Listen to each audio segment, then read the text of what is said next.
Welcome to the Spinning Back Clique, where each week here at MMA Junkie, we take a look through the biggest sports headlines, a spin, if you will. And of course, we got Goze from MMA Junkie Radio, and I'm going to chime in and I'm going to be a dual threat as host and also co-host. I'm Gorgeous George, also from MMA Junkie Radio.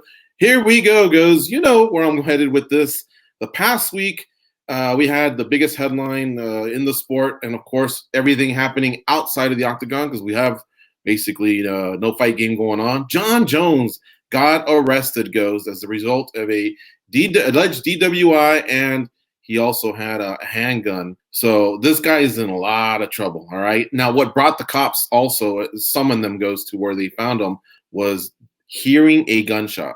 Now, remember, all the information is still coming out, but Goze, where does Jon Jones go from here? Well, it's a very difficult situation that he's in. Where he goes from here is a decision that has to be made with zero influence from MMA or the UFC.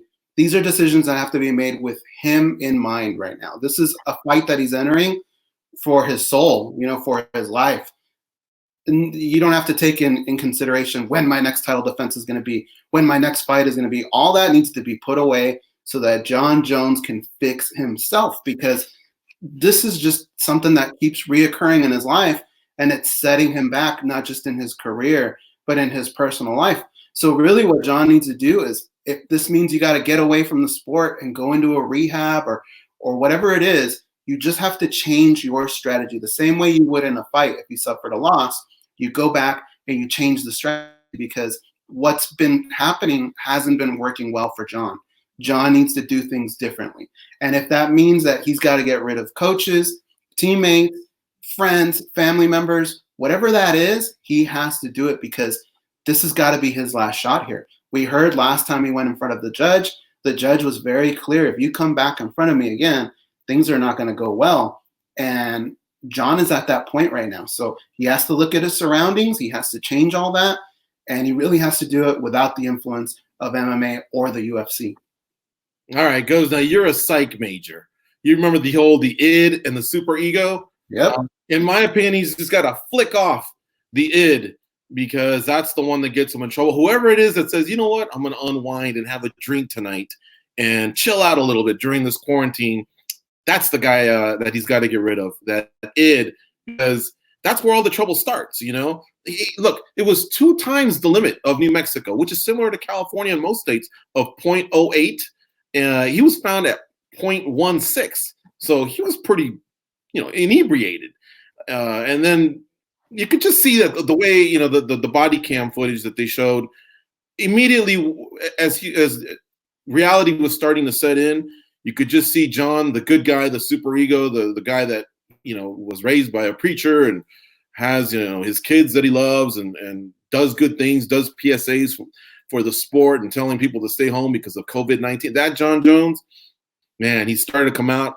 He started getting emotional. But you're right, Goze. It looks like it's too late at this point.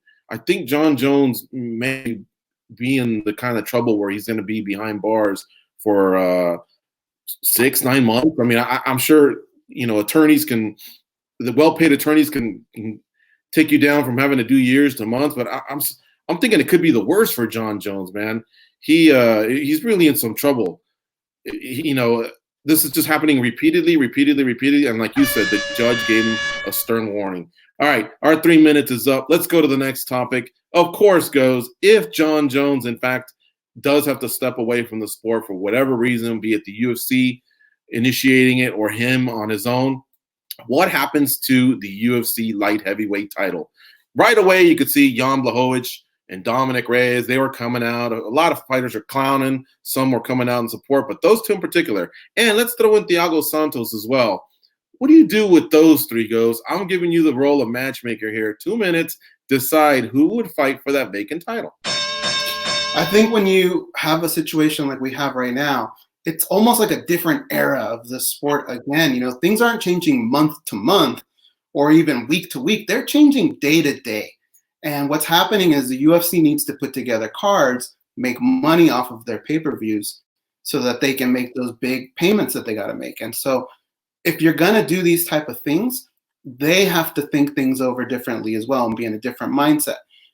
right now, I guarantee you, they're going to be looking for things that pop. Okay. So get away from the rankings. They mean nothing right now. Get away from who deserves what, who's owed what. None of that means anything. The way the UFC is going to put together fights going forward, I think, is just the most pop they can get. And I think the best way to get pop in this situation is sell the fight as who are the two guys who almost beat Jon Jones here in the last couple of years. You got to go with Reyes and you got to go with Santos. Match those two up against each other. Both of them are chirping. They both want it. There's a history in the sense that some people thought they won that fight. Set it up like that, and I bet you it'll have a lot of pop. All right. Well, you didn't leave me too much here with the 2 minutes, but I'm going to make my point simple. Those guys had a crack at Jon Jones. What about Jan Blachowicz? He went out there. He's got a streak going on, and Jon Jones was front row. Jon Jones wanted a piece of that after Blachowicz eliminated Corey Anderson. Why not Jan Blachowicz? Let me throw it back at you. We still got some time. Because there's no pop. It's not a sexy matchup, and that's not what they're trying to do. They're going to come back, and they want to smack you in the mouth. They want everybody to get right back into MMA, right back into paying for pay-per-views. That's kind of why we didn't see Corey Anderson. Just there wasn't that sort of pop to it, and that's what they need right now. So I don't think that's the matchup they're going to go with. All right, fair enough. Either way, we can be convinced of one thing, man. All three of those fighters have put themselves in a position to compete for a vacant title. But first things first, let's see what happens with Jon Jones and, of course, the UFC. Lots of moving parts there. Let's go on to the next topic. This is GG throwing an audible. UFC 249 has too many moving parts, folks. All right. But as of this taping, it appears Khabib Nurmagomedov, if the card were to still go forward, which it sounds like it, okay, according to UFC President Dana White, this card is going forward. However, as of the taping here, of the spinning back click, Khabib Nurmagomedov most likely will not be taking part. So what does that leave us? It leaves us with Tony Ferguson.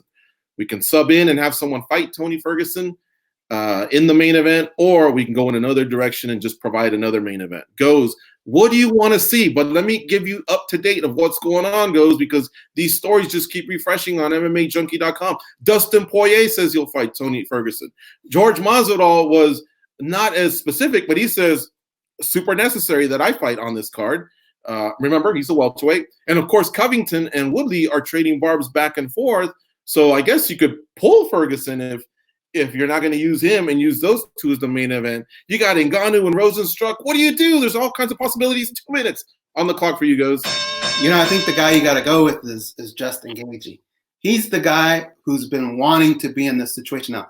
The difference here is normally you have a Justin Gaethje who doesn't like to take fights on short notice. He's very serious about his camps and wanting to be well prepared for fights. But like as I stated earlier, we're in a different era here. And I think with Justin Gaethje having to take this long break waiting for this fight to play out, then on top of it, everything that's happened with coronavirus, I doubt he's going to want to stick around. So he's going to want to take some sort of a fight.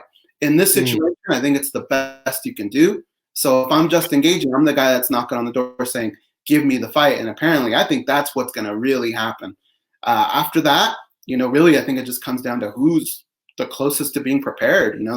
There's a lot of names you brought up. What I thought might actually happen is they might take somebody who just fought, somebody like a Dan Hooker or someone that was already preparing, somewhat prepared anyway, because this fight's right around the corner. So I like Justin Gaethje, though. Yeah, I guess that's a great choice, by the way, Justin Gaethje. He's a killer, but you're right. He does like long camps. Who knows? When I saw Dustin Poirier, I thought, oh, that's a good one. I mean, I can appreciate Masvidal wanted to be a part of it as well, but he kind of didn't have an opponent unless Ferguson moves up to 70. But then again, what does that do? You know what I mean? Who knows? Who knows what's going to happen? But how about the fact that Woodley and Covington are chirping? That fight's got a lot of bad blood. I'd love to see that. Ngannou and Rosenstruck, along with Ferguson and Poirier, Ferguson and Justin Gaethje, if they can pull it off, we got the makings of a great card. And as of right now, to repeat, UFC President Dana White is insisting that UFC 249 will go. So don't hold us to it if anything changes, because a lot of stuff is happening here with UFC 249. Again, one thing we can be sure of is Khabib Nurmagomedov will not be competing, it appears. He is stuck in Russia. No in and out of travel unless you're a diplomat. So that's that. All right, let's go on to the next topic. Goes, This past weekend, we had Submission Underground. All right, that's Chael Sonnen's outfit that he has up in the Northwest. He gets a lot of MMA fighters to compete, some of the top grapplers competing. We got that on the UFC Fight Pass. They took some extreme measures, all right? No fans, no cornerman, one cameraman, and it was just Chael Sonnen calling the action. Look, it was drastic, but it was understandable, and I don't know how long this can be kept up. But do you want to see MMA contested under these same conditions now that you've gotten a taste of it? 2 minutes, Goze. It's such a tough time because, desperate times call for desperate measures. And I think there are certain fights that just needed to happen. Khabib and Tony was a perfect example.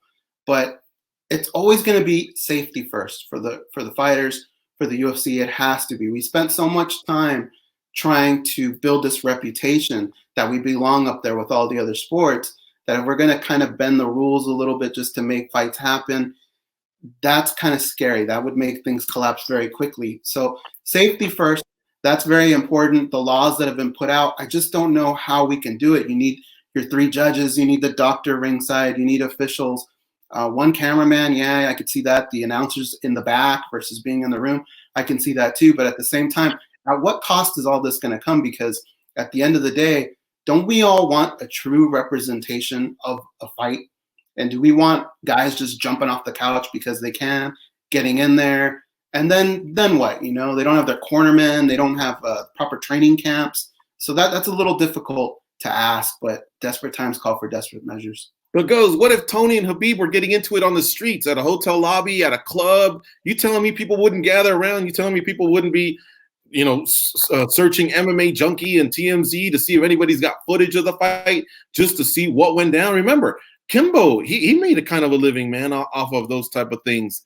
Everybody looked forward to him and Sean Gannon in the gym, and when it was going to go down, it was kind of secretive. I don't know. Maybe the UFC, if they quarantine the fighters and take some extra precautions, maybe they can pull this off. We need some sports, damn it.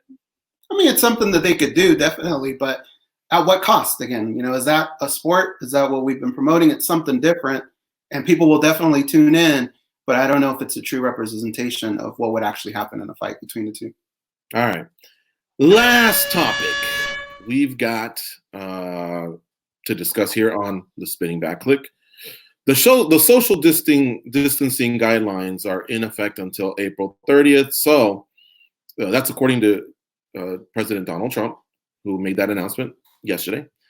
So we have 1 more month, all right, of these strict guidelines. And right now, everybody's at home with a bunch of extra time. A lot of the fighters are posting stuff on social media.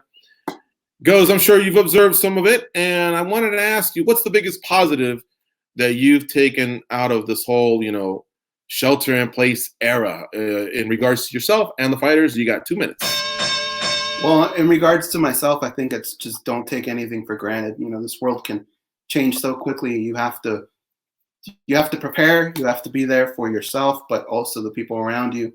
Amen. Help lift them up and be there for them, because especially here at MMA Junkie, we're all a family and we all try and help each other out. But we all have friends in the media that are at different websites or working for different outlets, and I think we can all just be there for each other. That's what I learned for myself. For the fighters, I think they probably learned that at any moment this can be taken away from them. And I think in a time where people were fighting for their position and rankings and what they deserve and this and that might have to go away, because now it might just have to be one of those where when you get called upon, you got to take that fight and you got to make that money, because being a fighter, you can't live paycheck to paycheck like that. You know what I mean? Yeah. Is that Dana, by the way, telling us where UFC 249 is going to take place? Yeah, probably, more than likely. All right. I got to say, yeah, you're right. Don't take anything for granted. That whole thing of why wait till tomorrow when you can handle it today, man, this is a real wake-up call, and so for me, I've kind of learned to reset my priorities once I'm able to get out of this house and go out there. I can't wait to get back to the Mandalay Bay studio. But look, in observing the fighters, it's kind of cool seeing them take to their social media and connect with the fans. Hopefully they find some of that love, because the early era MMA fans with the early era MMA fighters, I thought they had more of a connection. And then when more money started to get made and you had handlers and managers and agents and PR people, it just seemed like there was a little bit more distance and not that connection, which was pretty special in the sport. I get it. The athletes are uber popular nowadays, and they get pulled in many directions. So I get it. Times are different, but it's really, really cool to see them out there connecting with fans and having, live chats and things like that, keeping themselves out there doing their part. All right. And as for us, we did our part. We'll be back next week with another spinning back click on MMA Junkie.